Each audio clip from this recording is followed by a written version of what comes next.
আজকে তোমাদের নিয়ে যাব অগ্রদ্বীপের গোপীনাথের মেলায়। এখানে তোমরা কিভাবে আসবে, কোথায় খাবে, কেমন ভাবে থাকবে, সবকিছু ডিটেলস আজকে এই ভিডিওর মাধ্যমে তোমাদেরকে আমি দেব, তাই পুরোপুরি ভিডিওটি অবশ্যই দেখতে থাকো।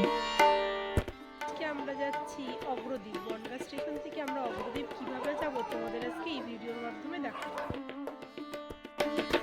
প্রথমে বনগাঁ থেকে রানাঘাট, তারপর রানাঘাট থেকে লালঘোলা প্যাসেঞ্জার ধরে পৌঁছে গেলাম পেটুয়াখালী স্টেশনে নেমে গেছি। দেখুন কত ভিড়।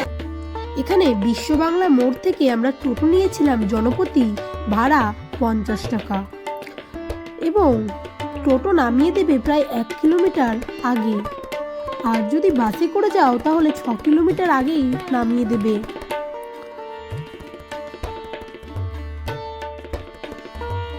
আমাদের মেলায় পৌঁছতে লেগেছিল প্রায় 1 ঘন্টা মতন। টোটো করে নেমে গেছি রাস্তার এখানে। ভিড় থাকার দরুন প্রায় অনেকটা পথই আমাদের হেঁটে যেতে হয়েছে।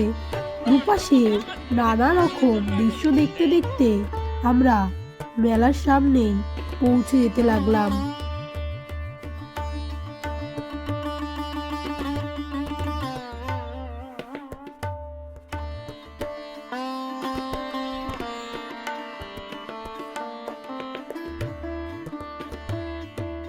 জায়গায় জায়গায় এরকম খাওয়াচ্ছে, লোকজন ভর্তি।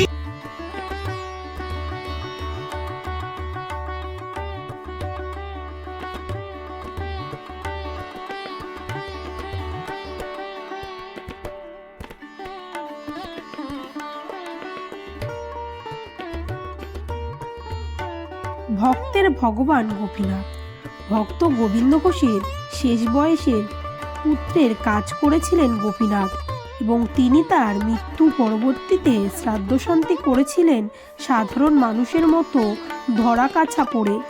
সেই লীলা স্মরণ করে আজও মধুকৃষ্ণ একাদশীতে গোবিন্দ ঘোষের শ্রাদ্ধ অনুষ্ঠিত হয়। সেই উপলক্ষে বসে বিশাল মেলা। আজ আমরা সেই মেলার সাক্ষী হতে পেরে নিজেদের ধন্য বলে মনে করছি।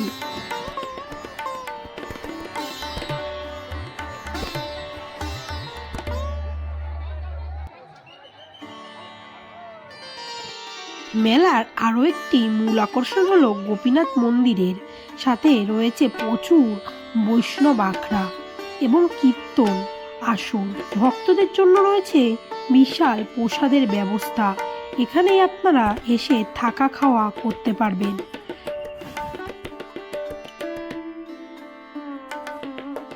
জয় জয় গোপীনাথ।